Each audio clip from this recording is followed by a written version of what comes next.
예, 오늘 제게 할애된 시간이 한 30분 정도로 알고 있는데요.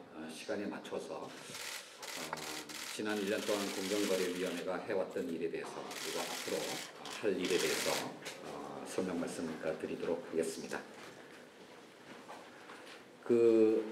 이제 말씀의 주요 목차는 이와 같습니다. 사실 오늘 아침 행사가 있었는데 그때 드렸던 말씀하고 굉장히 이제 중복되는데요. 특히 오늘은 앞에 얘기는 좀 축약하고 세 번째 있는 공정거래법 전면 개편의 어떤 방향에 대해서 좀 더 자세하게 좀 말씀드리는 그런 시간을 갖도록 하겠습니다. 먼저 서론 격입니다. 지금 한국 경제가 처해 있는 어떤 환경에 대해서 좀 한번 간단하게 살펴보고 공정위가 여기서 어떤 업무 추진 방향과 과제를 갖고 있는가에 대해서만 간단히 말씀을 드리겠습니다. 이 슬라이드는 제가 교수 시절에도 여러 가지 어떤 강연 기회가 있을 때 썼던 그 내용을 담은 건데요. 여담 같습니다만은 제가 요즘 깜짝깜짝 놀랄 때 사실 요즘은 제 강연 자료를 저희 실무자들이 이제 기본을 만들고 있는데 제가 이렇게 어느 자리에서 이런 이제 스피치를 할 때가 많은데 그 내용들을 즉각 업데이트해서 자료를 만드는데 어떨 때 보면 저희가 공정거래위원회 실무자들이 저보다도 제 생각을 더 잘 알고 있다라고 느낄 정도로 그러니까 제 생각을 잘 정리해서 자료를 만들어주고 있습니다. 이 말은 이게 제가 좀 자만일지는 모르겠지만 어쨌든 제가 취임한 이래로 1년 정도가 지났는데 제가 생각하는 또는 문재인 정부가 생각하는 공정경제의 어떤 방향과 그 과제에 대해서 저희 600명 공정거래위원회 직원들이 이제 내면화하는 과정에 있다고 생각을 하고요. 그런 면에서는 저는 정말 든든한 어떤 우군을 갖고 있다고 생각을 합니다. 이런 공정의 어떤 내부 역량을 우리가 외부의 성과로 만드는 어떤 그런 노력들을 해나가고자 합니다. 간단히 말씀을 드리면 한국 경제의 어떤 성과를 좌우하는 요소는 크게 세 가지 차원의 요소가 있다고 생각을 합니다. 제가 세 가지 요소라고 말씀드리지 않고 세 가지 차원의 요소라고 서로 다른 차원의 요인이라고 말씀을 드리고 싶은데 첫 번째는 가장 이제 큰 차원으로서 세계 경제 질서, 두 번째는 한국이 속해 있는 동아시아의 분업 구조, 세 번째는 우리 내부의 성장 모델, 이렇게 차원이 다른 어떤 세 가지 요인들을 이제 살펴보겠는데 그냥 간단히 말씀드리면 다 아시는 얘기니까 첫 번째 세계 경제 질서, 이거는 이제 우리 국민 모두가 다 절실히 깨닫게 됐습니다. 과거에 미국 중심의 단극화된 어떤 세계 경제 질서에서 이제는 한 치 앞을 알 수 없는 G2의 양극화 세계 질서 또는 그 G2들의 치킨 게임의 양상을 우리가 지금 하루하루 체감하고 있습니다.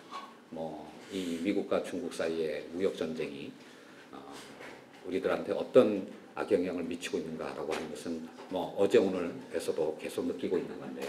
그러니까 이런 상황이 가져오는 가장 큰 위험 요소는 뭐냐면 단순히 세계 경제 환경이 나쁘다라는 차원의 문제만은 아닙니다. 나쁘면 열심히 노력하면 될 것이고 어려운 환경 속에서 열심히 잘하는 것은 또 우리 국민만큼 잘하는 국민들이 없다고 생각합니다. 문제는 뭐냐면 우리가 어떤 주어진 환경 속에서 미래를 예상하면서 전략을 설정을 할 텐데 그 환경이 이렇게 불확실하게 급변하고 있다면 오늘의 환경 속에서 내가 최선이라고 선택한 전략이 내일 되는 순간 최악의 선택이 될 수도 있는 이런 환경 속에 빠져 있다라고 할 수가 있겠고요. 경제학을 공부하는 사람들은 다 느끼는 거지만 이렇게 환경이 불확실하게 되면 베스트 스트래티지는 지금 아무것도 안 하는 겁니다.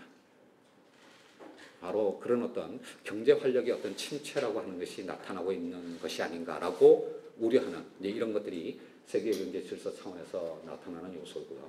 두 번째 동아시아 분업 구조와 관련해서 본다면 이 한국이 지난 4, 50년 동안 고도 성장을 할 수 있었던 주요 요인들이 여러 가지가 있겠지만 그 중에 하나는 이 동아시아 국가들 사이의 분업 구조 속에서 한국 경제가 잘 포지셔닝 했다라는 데도 있는 것 같습니다. 일본이 가장 앞서가고 그다음에 한국을 비롯한 아시안 믹스 4개 나라가 뒤따라가고 중국 그다음에 최근에는 아세안 국가들 즉 발전 단계가 다른 어떤 여러 나라들이 분업 구조를 형성하면서 상호의 이익을 증진시킬 수가 있었고 특히 그 속에서 한국 경제는 다른 후진국들은 그러니까 아직까지 따라오지 못할 신뢰할 수 있는 수준의 제품을 선진국 기업들보다는 싸게 만들 수 있는 크레디블 퀄리티의 리저너블한 프라이스로의 제품을 만들어낼 수 있는 니치 마켓에서의 어떤 강한 경쟁력을 갖고 있었던 것이 한국 경제의 고도 성장의 원인이 아닌가라고 생각합니다. 문제는 그 경쟁력 우위 요소가 급격하게 소멸되고 있고 되었다라고 하는 것입니다. 이제 뭐 중국이나 아세안 국가들이 우리를 위협하는 수준이 아니라 우리를 넘어서는 그런 어떤 상황들을 보게 되는 것이고 과연 이제 이런 상황 속에서 5년 후, 10년 후 한국 경제가 뭘 먹고 살 것인가라고 하는 질문에 대해서 지금 우리가 선뜻 자신 있는 답을 내놓을 수 없는 그런 상황들이 만들어지고 있다는 것이 두 번째 요소가 되겠고요. 세 번째 요소는 뭐냐면 역시 이제 한국의 고도 성장을 달성하도록 했던 이른바 트리클 다운 이펙트 모델, 낙수효과 모델이 이미 작동하지 않은 지는 오래되었는데 그것을 대체할 수 있는 우리의 어떤 성장 모델은 만들어지지 않았을 뿐만 아니라 최근에 이젠 사회 문제를 넘어서서 경제 지표 모든 어떤 지표에 이제 확연히 드러나는 고령화, 저출산의 어떤 문제들이 지금 우리가 확인하고 있는 것입니다. 이렇게 과거의 모델은 이미 작동하지 않게 되었으나 그리고 새로운 어떤 위험 요소는 대두되고 있지만 우리의 어떤 성장 모델을 갖추지 못한 이런 내부의 어떤 성장 모델의 어떤 문제도 나타나고 있다고 생각됩니다. 이 세 가지 차원의 요소 모두가 지금 현 시점에서는 한국 경제의 미래를 결코 낙관할 수 없게 만들었다라고 하는 것이 뭐 공정위뿐만 아니라 현 정부가 처해 있는 상황 인식이라고 할 수가 있겠습니다. 자, 그러면 이런 상황 속에서 현 정부는 어떤 경제 정책 기조를 갖고 가려고 하냐? 뭐 이 그림은 이제 다들 익숙하시겠습니다만은 현 정부의 어떤 경제 정책 기조는 세 가지 축으로 구성되어 있습니다. 소득 주도 성장, 혁신 성장, 공정 경제라고 하는 이 세 가지 축으로 구성이 되어 있는데 뭐 많은 분들이 공정거래위원회의 어떤 역할은 공정경제에만 있는 것으로 생각하실지 모르겠습니다만 적어도 저는 그렇게 생각하지 않습니다. 공정위가 해야 할 중요한 역할은 공정경제는 물론이려니와 더 나아가서 저 위에 있는 두 가지 요소 중에서 특히 혁신성장의 새로운 생태계를 만들어내는 즉 경쟁 주창자로서 더 나아가서 미래의 어떤 새로운 경쟁 또는 혁신의 생태계를 만들어내는 주도적인 어떤 역할을 맡을 수밖에 없다라고 생각합니다. 공정위는 공정경제뿐만 아니라 혁신성장에서도 중요한 어떤 역할을 해야 된다라고 생각을 합니다. 그런데 이 슬라이드에서 제가 오늘 오전 조창 강연에서도 이걸 가지고 좀 굉장히 좀 시간을 들여서 설명을 했는데요. 몇 가지 중요한 포인트가 있다라고 생각이 됩니다. 이 세 가지 요소의 축이 있는데 이 세 가지 축이 따로 놀거나 다른 속도로 돌아간다면 소기의 성과를 거둘 수가 없습니다. 이 세 가지 축은 서로 연결되어 있는 것이고 서로 상호작용해야 됩니다. 이 세 가지 요소들을 어떻게 하나의 세트로서 같은 속도로 돌아가게 만들 것인가 라고 하는 것이 현 정부의 경제정책의 성패를 좌우하는 요소라고 생각하고 있고요. 이거는 저뿐만 아니라 지금 현 정부에 참여하고 있는 모든 공직자들의 공통된 의식이고 더 나아가서 문제의식이고 위기의식입니다. 최근에 지방선거가 끝나고 난 다음에 국정 동력이 커졌다고 많은 분들이 생각하실지 모르지만 전혀 그렇지 않습니다. 뭐 현 정부의 임기가 4년 가까이 남았습니다만은 사실 국민들이 경제 정책 측면에서 현 정부에게 부여한 시간은 길어봐야 1년밖에 안 될 거라고 생각을 합니다. 내년 이맘때쯤에서 국민들이 체감할 수 있는, 특히 고용의 측면에서, 일자리 측면에서 국민들이 체감할 수 있는 성과를 만들어내지 못한다라면 현 정부는 굉장히 큰 위험한 어떤 위험 상황에 직면할 것이라는 생각을 갖고 있고요. 문제는 1년 후에 어떤 경제 성적표, 특히 일자리 측면에서의 어떤 성과를 만들어내기 위해서는 이 세 가지 축 중에서 소득주도 성장뿐만 아니라 혁신 성장이 뒷받침되어야 한다라고 하는 거에 대해서 현 정부에 참여하고 있는 사람들은 아무도 의심하지 않습니다. 그리고 이것을 이루기 위해서 원팀 원보이스라고 하는 경제팀의 이 팀워크가 무엇보다도 중요하다는 것을 너무나 잘 알고 있습니다. 저희들은 이렇게 생각하고 있는데 밖에서 계신 분들이 그게 아니다라고 자꾸 의문을 제기하시는데 좀 일단 좀 한번 믿어주시기를 바랍니다. 그리고 이 그림에서 한 가지만 더 강조하고 싶은 부분이 공정경제 얘기는 뒷부분에 얘기가 있으니까 그냥 좀 뒤로 하고요. 위에 있는 소득주도 성장과 혁신 성장에 관해서 말씀을 하나 드릴 것이 뭐냐면 저 소득주도 성장은 정책 수단이 사실상 분명하게 드러났습니다. 최저임금 인상, 근로시간 단축, 그리고 더 나아가서 이거를 단기적으로 뒷받침할 수 있는 재정정책이라고 하는 우리가 이제 이미 알고 있는 그런 정책 수단들이고 그냥 솔직히 말씀드리면 이 소득주도 성장의 수단들은 현 정부에 대한 어떤 지지자들이 굉장히 찬성하고 지지하고 성원할 수 있는 요소들이라고 생각을 합니다. 문제는 이것만으로 국민들이 체감할 수 있는 개혁의 성과를 만들어낼 수 없다라는 겁니다. 혁신성장이 결합이 되어야 한다라고 하는 건 너무나 자명한 것이고요. 부연 설명이 필요 없을 정도로 자명한 것인데 문제는 혁신성장을 이루기 위한 수단들, 기반은 많은 이해관계자들의 반대에 봉착할 수밖에 없는 것이고 특히나 현 정부에 대한 지지자들이 과거에 반대했던 내용들이 많이 들어가 있다는 것입니다. 저는 그 경제정책이 어려운 이유가 모든 사람들이 다 수혜자가 되는 그런 경제정책은 없고 모두가 찬성하는 경제정책은 없기 때문이라고 생각합니다.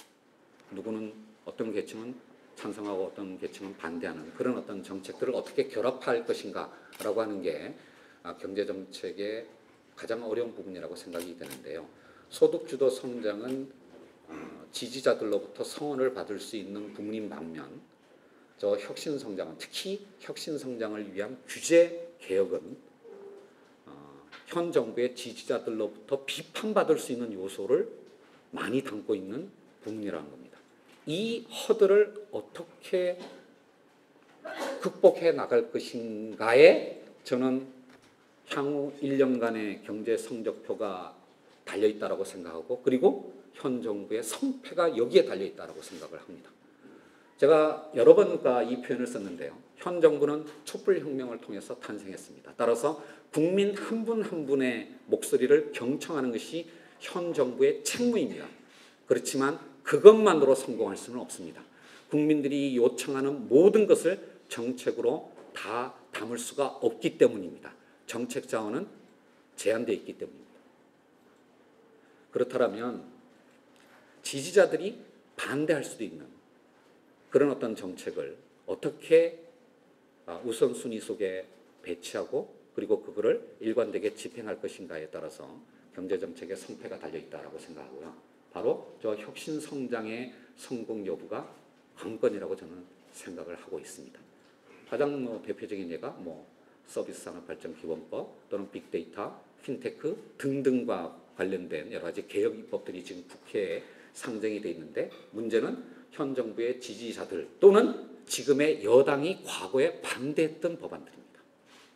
그러니까 이런 어떤 난관들을 어떻게 극복할 것이냐에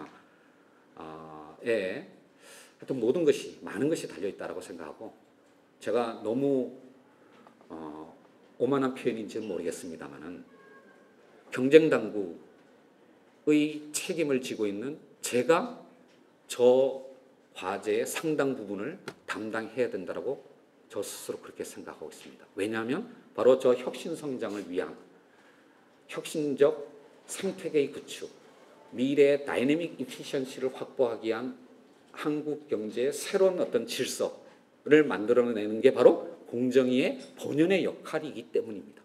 제가 재벌 저격수라는 별명을 갖고 있다고 해서 제가 3년 동안 재벌 개혁만 할 생각을 갖고 있는 건 아닙니다. 오히려 제가 공정거래법 전면 개정 부분에서 다시 한번 말씀을 드리겠습니다만은 저는 경제민주화, 특히 그중에서도 재벌 개혁은 공정위가 공정거래법만으로 해서는 실패한다고 생각하는 사람입니다. 공정거래법은 너무나 딱딱한 행정법이고요. 그리고 사정규제법이기 때문입니다. 굉장히 유연성이 떨어집니다. 그리고 어디까지나 자본주의에서의 어떤 경제 문제는 이해관계자들의 사적 자치에 의해서 많은 부분들이 해결돼야 되지, 국가 권력에 의해서, 특히 그게 행정법이든 형사법이든 국가 권력에 의해서 해결하는 것은 지속 가능하지 못하고 성과가 클 수가 없다고 생각합니다. 기본적으로 이해 당사자들 사이에 사적 자치에 의해서 경제 문제의 대부분이 해결되는 시스템을 만들어내는 것이 오히려 경쟁당국의 본연의 역할이어야 하고, 그렇기 때문에 더더군다나 재벌개혁은 공정위가 공정거래법만으로 재벌개혁을 하겠다고 자임해서는 안 된다고 저는 오래전부터 그렇게 주장을 했던 사람입니다. 그리고 이번에 공정거래법 전면 개정 작업 역시 그러한 문제의식에서 지금 작업을 하고 있습니다. 지금 공정위가 하고 있는 공정거래법 전면 개정은 결코 재벌개혁을 위한 법적 기반을 만들기 위한 것이 아닙니다. 오히려 협의의 경쟁법의 중요한 부분들, 즉 시장 지배적 사업자의 남용 행위를 어떻게 규율할 것인가, 불공정 거래 행위의 어떤 규율 체계를 어떻게 새로 짤 것인가, 담합 행위는 어떻게 규율할 것인가라고 하는 전통적인 어떤 경쟁법의 영역과, 그리고 더 나아가서 공정위가 그러한 어떤 일을 하고자 할 때 얼마만큼 절차의 투명성을 확보하고, 그리고 피조사 기업, 피시민 기업들의 방어권을 보장할 것인가라고 하는 절차법을 21세기 상황에 맞게 현대화하는 것이 공정거래법 전면 개정의 오히려 보다 중요한 핵심적인 과제입니다. 물론 재벌개혁과 관련된 부분도 있습니다. 지난 금요일날 경정법 합의회에서 비슷한 주제의 심포지움이 있었습니다마는 제가 새삼스럽게 느꼈어요. 그날 오셨던 기자분들이나 또는 그 이후에 언론 보도가 된 것을 보면서 느낀 게 뭐냐면, 이 협의의 경쟁법 부분하고 절차법 부분은 기자들께서 관심이 없으시구나, 또는 한 걸음 더 나가면 잘 모르시는구나, 관심 있고 아시는 것은 재벌개혁뿐이구나 라는 생각을 거듭하게 됐습니다. 그렇지만 다시 한번 말씀드리겠습니다. 지금 공정위가 준비하고 있는 전면 개편안은 재벌개혁을 위한 법률적 수단, 더더군다나 사정 규제 수단을 마련하기 위한 것이 아닙니다. 그렇게 했다간 재벌개혁은 실패한다고 생각하는 사람이기 때문입니다. 오히려 재계 측에서 저희들이 이제 한 달여 후에 이렇게 발표할 초안을 보시고 이거 기업 옥죄기다라고 비판하실 수도 있겠지만, 오히려 저의 친정격이라고 할 수 있는 시민단체 쪽에서 김상조 이것밖에 못하냐, 왜 이렇게 말랑말랑하냐라는 비판이 더 많이 나올 거라고 생각합니다. 그런 어떤 생각을 갖고 지금 이 준비 작업을 하고 있다라는 말씀을 드리겠습니다. 이 세 가지 축은 함께 가야 되는 것이고, 공정위는 공정경제뿐만 아니라 혁신 성장을 위한 기반을 만드는 것도 중요한 과제로 생각하고 있다는 말씀을 다시 한번 드립니다. 이 뒤에 보면 지난 1년 동안 저희 공정위가 어떤 일을 해왔는가에 대한 실적도 있고 향후 계획도 있습니다. 비교적 자세하게 이 슬라이드들이 만들어져 있는데요. 실적 부분을 좀 자세하게 담은 거는 이게 공치사가 될 것 같아가지고 사실 이런 거를 잘 하지 않으려고 합니다. 이게 개면적어가지고 교사하는 사람들은 자기가 한 일을 이렇게 자랑하는 거를 별로 이렇게 내게 하지 않는데, 근데 제가 생각을 바꾸기로 했어요.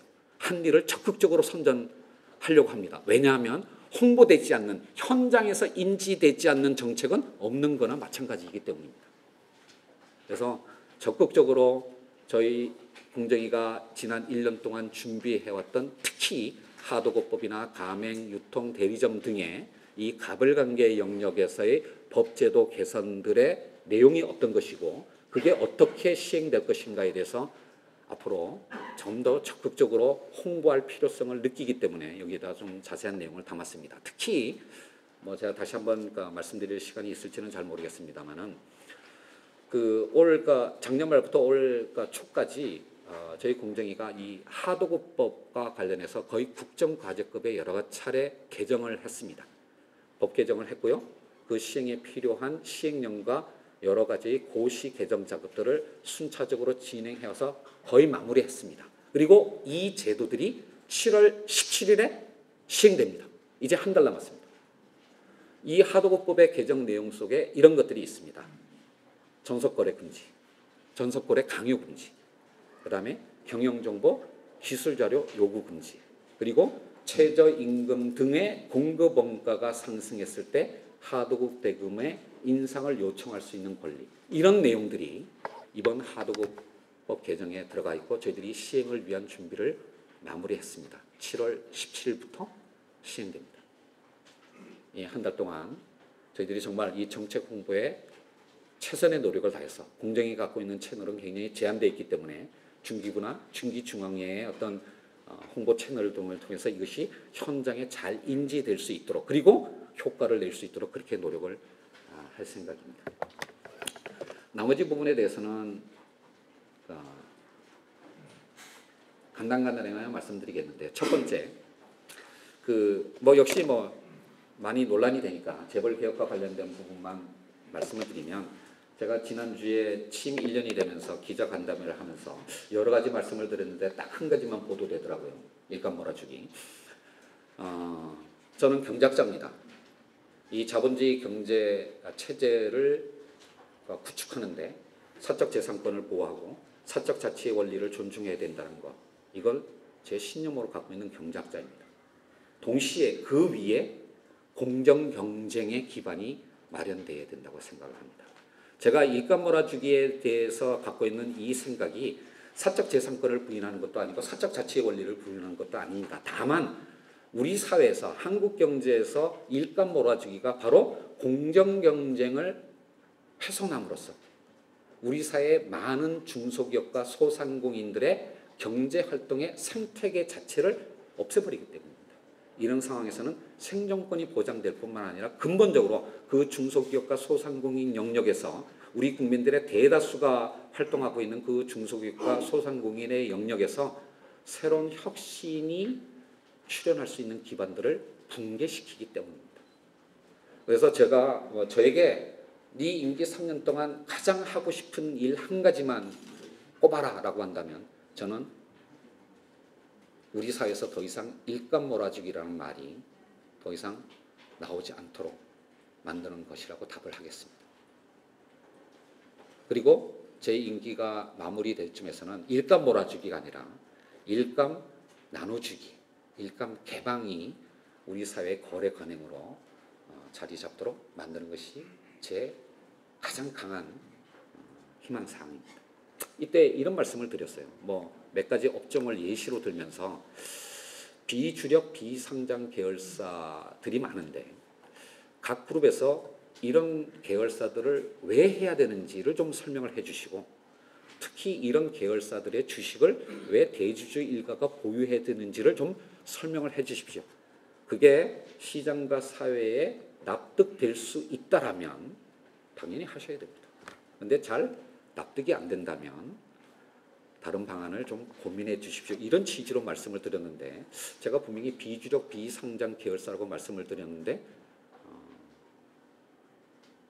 이들 회사 중에서 제가 제 머릿속에는 전혀 생각도 안 했던 어느 상장 회사의 주가가 폭락하는 바람에 여러 가지 어떤 어려움을 겪고 계신 분들도 있습니다만은 다시 한번 말씀드리겠습니다.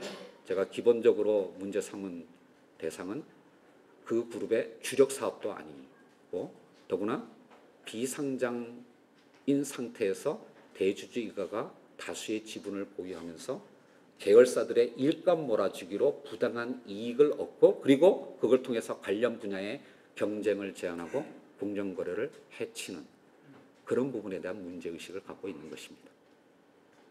다시 한번 제가 이 공정거래위원회에 있는 동안 일감 몰아주기가 아니라 일감 나눠주기가 우리 사회에 건전한 상식으로 자리 잡도록 그렇게 노력을 하겠습니다. 이 대중소기업의 공정한 거래 기반과 관련해서는 여기 계신 분들은 이 경쟁법이랑 산업조직론의 전문가들이시기 때문에 너무나 잘 아시겠지만 이 공정거래위원회의 5개 지방사무소에 신고 접수되는 사건들의 반 이상이 사실은 하도급 사건입니다. 그런데 그 하도급 사건들을 가만히 보게 되면 저희 공정위를 채권 추심업자로 생각하시는 게 아닌가라는 생각이 들어요. 그러니까 받을 돈 못 받았다, 하도급 대금, 미지급, 그 다음에 하도급 대금의 부당 결정, 나쁜 단가 후려치기, 그 다음에 중간에 감액, 부당 감액. 그러니까 하도급 대금과 관련된 사건이 사실은 지방사무소에 접수되는 사건들의 대부분입니다. 다시 한번 우리 사회가 건전한 어떤 경제 질서를 갖고 있다면 이런 어떤 다툼은 사적 영역에서 다 해결이 돼야 됩니다. 그런데 그게 지금은 공정거래위원회로 심지어는 검찰로 넘어가고 있는 그 악순환이 반복이 되고 있는데요. 이 사건 하나하나들을 공정위가 다루다 보면 사실 해결하기가 어렵습니다. 1년에 저희 공정위에 신고되는 사건이 4,000건, 5,000건입니다. 신고된 사건만 민원은 5만 건입니다. 600명의 직원이 밤낮으로 일해도 이 신고 사건이나 민원을 제출하는 을들의 눈물을 다 닦아드리는 것은 현실적으로 불가능한 과제입니다.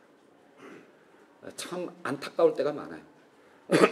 그 신고 사건들 이렇게 하나 보면 정말로 눈물 없이 들을 수 없는 절절한 사연들이 많습니다만은 실제로 사건 처리하기 위해서 들어가 보면 가장 중요한 증거 자료, 서면 계약서가 없습니다.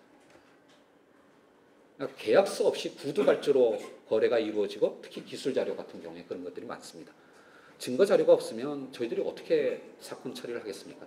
그 4,000건, 5만 건의 신고 사건과 민원에 대해서 다 포렌식을 할 수는 없는 거 아니겠습니까? 그러면 증거 자료가 서면 자료가 없으면 무혐의 처리할 수밖에 없습니다. 그러니까 이제 공정위가 불공정거래위원회다라고 하는 비난을 들을 수밖에 없었던 사건이고요. 그렇지만 여전히 이 사건 하나하나들을 다 정말로 그 큰 사건 처리하듯이 그렇게 하기는 현실적으로 불가능합니다. 그래서 이렇게 하기로 했습니다. 물론 한 건 한 건 저희들이 다 소중한 노력을 기울여야 되겠지만 일단 다수 반복 신고되는 사업자의 경우에는 분명히 거래 시스템에 뭔가 문제가 있을 겁니다. 그래서 신고 사건에 국한하지 않고 이렇게 신고가 다수 반복적으로 이루어지는 사업자의 경우에는 그 회사의 거래 시스템 전체를 다 들여다보는 직권조사 방식으로 바꿨고요.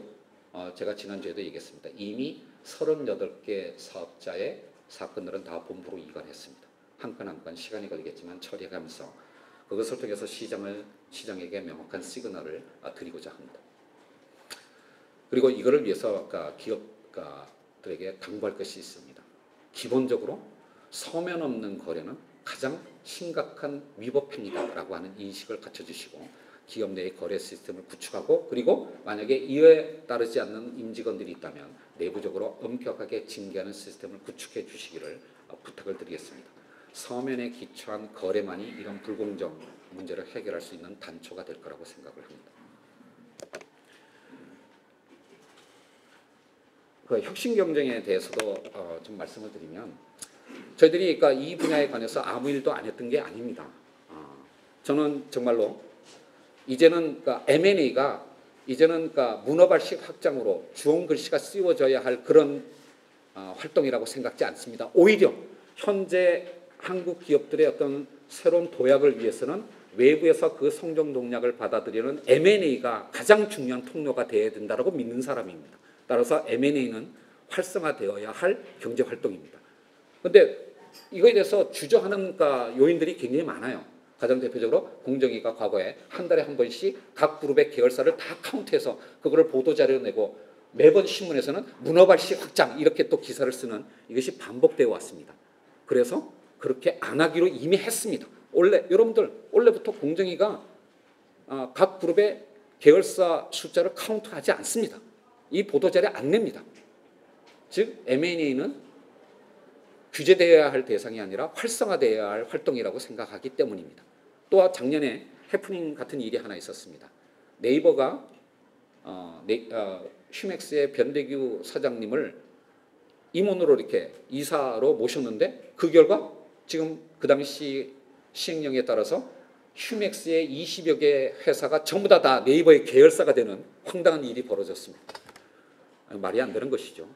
그러니까 사실은 이 각 회사에서 사회이사를 전부 다 퇴직 관료나 교수들로 채우는 그런 일들이 벌어지는 거고요. 기업 경영의 경험을 갖고 있는 전문가들을 이사로 사회이사로 모시지 못하는 겁니다. 그래서 이거 바꿨습니다. 임원 독립 경영 제도. 그러니까 저희들이 이런 분야에 대해서 뭐 잘 알려져 있지 않을지는 모르겠지만 정말로 현실의 어떤 여러 가지 문제점들을 극복하기 위한 노력들을 하고 있고요. 최근에 이 혁신 성장과 관련해서 재계책에서 많이 나오는 어떤 민원 중에 하나가 CBC, Corporate Venture Capital을 허용해 달라는 것입니다. M&A를 하기 위해서는 그 비클이 되는 회사 조직, 그게 이제 CBC, Corporate Venture Capital인데요.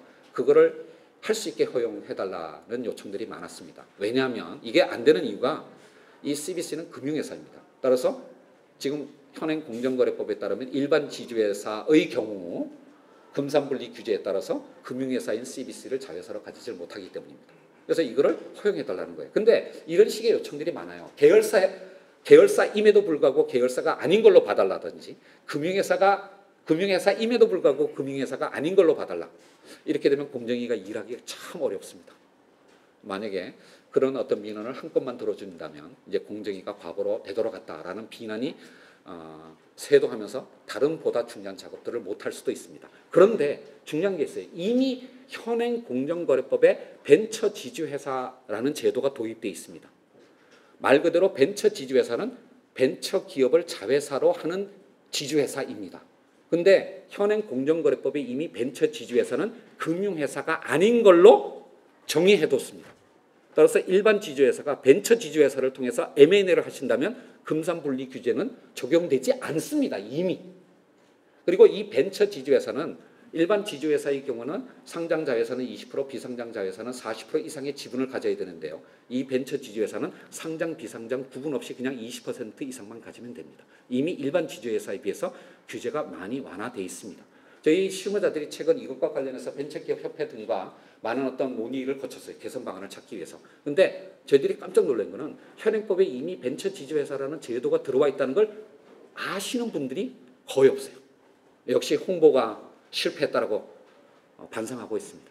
그리고 이런 어떤 벤처 지주회사의 활성화 내지 또는 필요하다면 뭐가 보완되어야 되는지 이런 거를 저희들이 구체적으로 지금 검토하고 있습니다. 중기부와 협의하여서 이런 노력들을 계속할 테니까 제가 여기가 뭐 기업인들은 많이 안 드시겠지만 특히 전문가들 차원에서도 지금 현행법에서 뭐가 문제가 되는지 특히 그러니까 비클의 기업 조직과 그다음에 모 그룹과의 어떤 관계 또는 펀딩 방법 이런 것과 관련해서 구체적으로 현실에서 실무에서 장애가 되는 어떤 요소들을 저희들한테 적극적으로 아이디어를 주시면 그거 반영하겠습니다.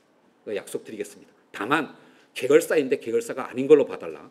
금융회사인데 금융회사가 아닌 걸로 봐달라. 이런 식의 말씀은 좀 저희들이 참 곤란합니다. 마지막으로 이 공정거래법 전면 개정과 관련해서는 뭐 오늘 이제 토론 주제이니까 제가 최대한 가능한 시간까지 경청하고 가겠습니다. 다 듣고 갈 생각을 하고 있는데요. 여기서 많은 부분이 정말로 저는 이 공정거래법 전면 개정을 재벌 개혁을 위한 법적 수단으로 생각하고 있지 않습니다. 오히려 단독행위, 공동행위 등과 관련한 경쟁법의 핵심 요소들을 새롭게 개편하고 그리고 공정위가 정말 국민들로부터 신뢰받을 수 있는 방식으로 일하면서 피시민 기업들의 방어권을 보장하는 절차적 정당성, 듀 프로세스를 더욱더 제고하는 이쪽에 방점을 두어서 이 개편안을 마련하려고 하고요. 뭐 지난주 금요일부터 시작을 했습니다마는 학회 차원의 논의뿐만 아니라 제가 이번 주에는 여당 의원님들도 뵐 거고 시민단체도 만날 거고 다음 주에는 재계 쪽과도 만날 거고 앞으로도 계속 이런 모임들을 이어갈 생각입니다.